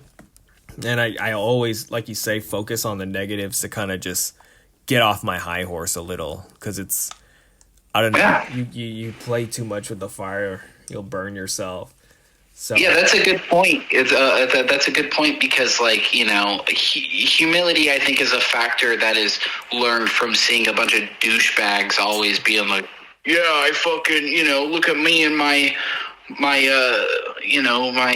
Buick LeSabre. I don't know cars. It sounds so fucking douchey to like, for myself to reflect and be like, oh man, when I said that joke that I've told 10 to 15 times already, they laughed so fucking hard, dude. I felt so cool. It's not about that. For me, it's always just kind of a test to, public speaking and stuff like that, and see if what I think is actually funny, like that Charlie Kirk joke. I did that on stage once, and I think that was the last time I did comedy, and that's what it is. It's that good feeling of trying something that you think is funny, and then you realize that, oh, the majority of the room thinks it's funny. Because it's like, I don't ever want to be that guy who's just like, oh, I could do comedy, I think I'm funny, and they never really try. Or I needed to find out if I was really funny. I just didn't want to be that annoying guy that'll just fucking just identify as funny without really proving it. And that's really what the big test is for me. It's always a flip of a coin because comedy's subjective, and especially when you're going into like like edgy topics like Charlie Kirk or like 9/11 or like slavery or stuff like that. Like, there's always going to be a demographic, and it'll change for each night that is down for it, or that fucking thinks you're a horrible piece of shit for doing it. I think the majority of people who go to stand-up comedy shows to begin with should be in fucking solitary confinement, because it's just... What? I've never been to a stand-up show in my life. I've always wanted to. Yeah, no, I watch them on YouTube. Yeah, I listen to Kill Tony regularly. You brought that up earlier, which I think is cool because it's like multiple stand-up shows at one time. If you're a big fan of somebody, like their podcast or something, maybe, and you don't know their material like that, maybe, but I've kind of experienced that too, and most of the time, I can guarantee you when you leave, at least for me, I think,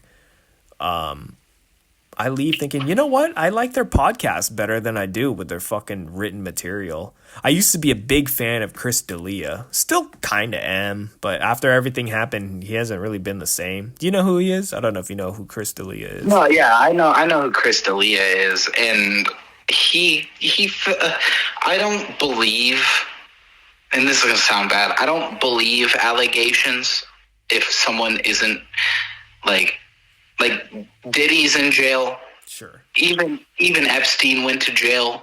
Yeah. Like, you know what I mean? Like, I guess the only thing that seemed sus was like underage girls.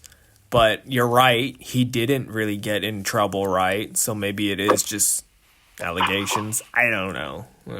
When the second one person says something, a billion people say something, and like, I do feel like to an extent that's a whole other conversation. But I do know who Chris D'Elia is, and I think he's funny. At the end of the day, after everything, he hasn't been the same. I'll say that.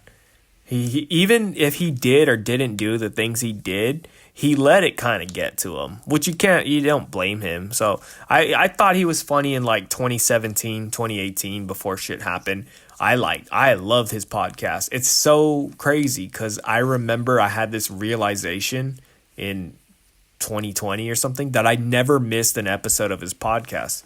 I think he did it every Monday, and I made sure to listen every Monday. And then just out of nowhere, I took a break. And the moment I realized, I took a break, that's when the shit came out. I was like, what a coincidence. But I remember I saw him, and once I saw him live, I was like, this is kind of not the podcast. This is like, he vaguely kind of went off script and talked about like, oh, look, okay, I know people listen to the podcast. And then the crowd kind of went wild. But then his material was like, it was whatever. And then like 2 years later, he comes out with a special, and a Netflix special. And those jokes are a lot of the shit that I saw years before. And that was that. I mean, I know what special. I know exactly what special you're talking about. Yeah. And he was like, yeah. I don't know how to do the voice, but like he was like capitalizing on this voice. Like what's his voice? You know what I'm talking about? I think like The Baby or something like that. Like Yeah. It's just, I don't know. I might be late, but that was my first realization. Like, they're not just like they're saying the same shit over and over until they stick it, and that's like, I don't know. It's kind of mental to me, dude. I get the art, but there's something about it that's a little. It's kind of gay, bro. It's kind of gay to fucking like. I will say though that Chris D'Elia was one of the first stand-ups that I don't remember if it was the Laugh Factory or if it was the Comedy Store, but he had like a 30-minute thing, and it was one of the first stand-up shows I watched, like on YouTube, obviously, and that made me fucking cry laughing. Like I was fucking belly up, dude. Yeah, he's got some hits.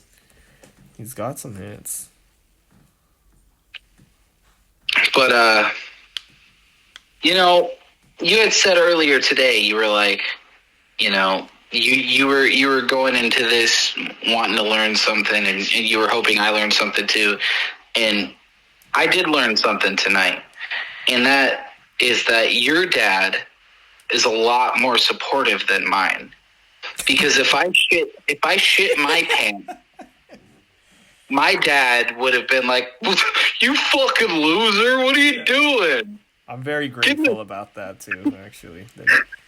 Huh? I'm very grateful that my dad just he let me eat that one and didn't really talk me down on it either. Yeah, no, it's all love. My dad's great, but he would have given me more shit than just.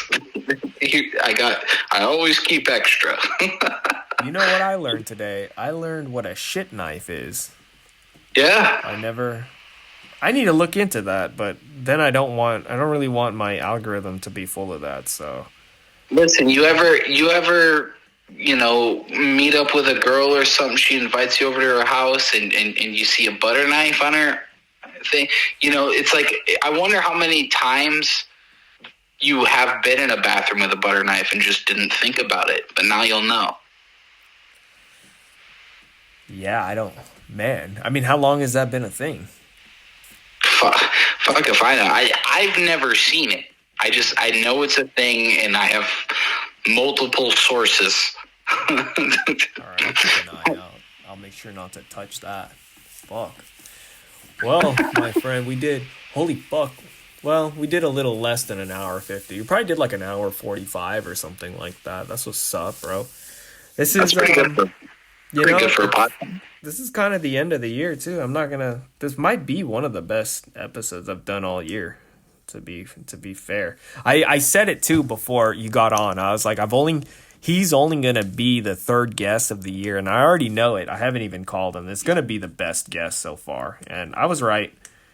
All it takes is talking about shooting up a 7-Eleven and taking shits. The bar's not too high. No, I'm not trying to downplay the conversation we had, but yeah, I had fun, man. I'm down to do it again one day. No, so am I. Hopefully we don't take a year to do it again. The bar wasn't very high because the last two podcasts I was on were pretty and it's not your fault, it's mine, because I was in the mindset of promote my music, but no, man, I gotta listen back. Do you know what episodes they were? Just look back. I don't know. It's Suicide Logs Paradigm, and then Suicide Logs Jonas from Paradigm. So then I assume this one will be Suicide Logs Jonas from Paradigm 2. Either right? that, or I could just put your last name. I don't know. What do you? Yeah, I'm fine. I'm fine with whatever, man. You can do whatever you want. All right, I'll just never post it. No, I'm kidding.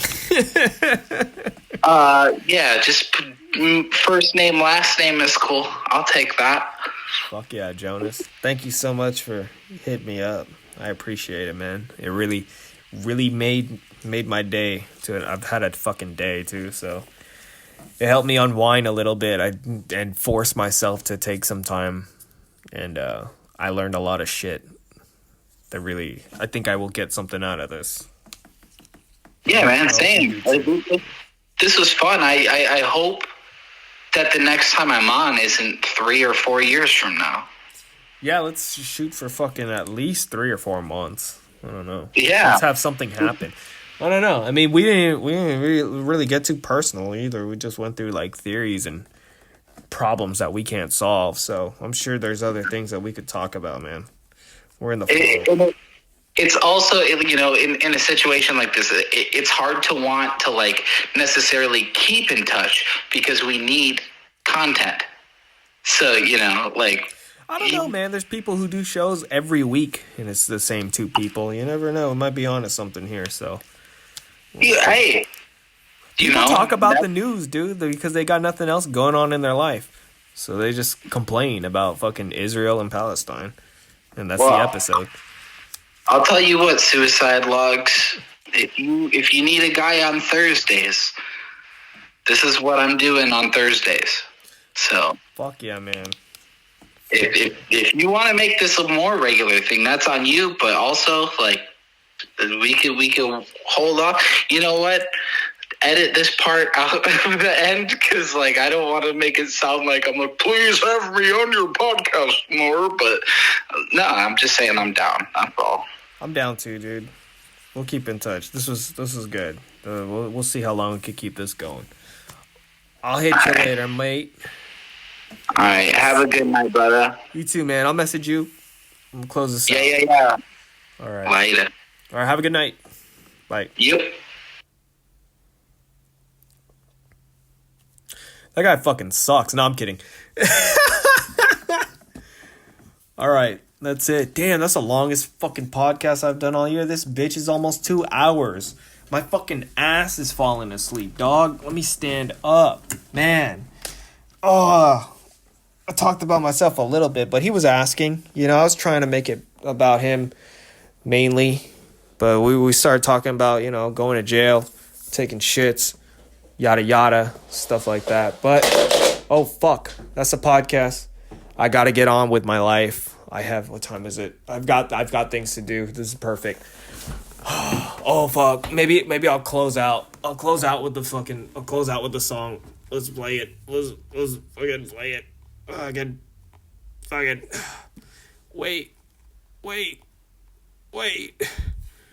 Let's play it. Let's play the song. Let's play it. Oh no, that's an ad. Oh, I forgot this podcast has ads. Oh, we're getting paid. This fucking podcast is gonna have 17 ads. There we go.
Time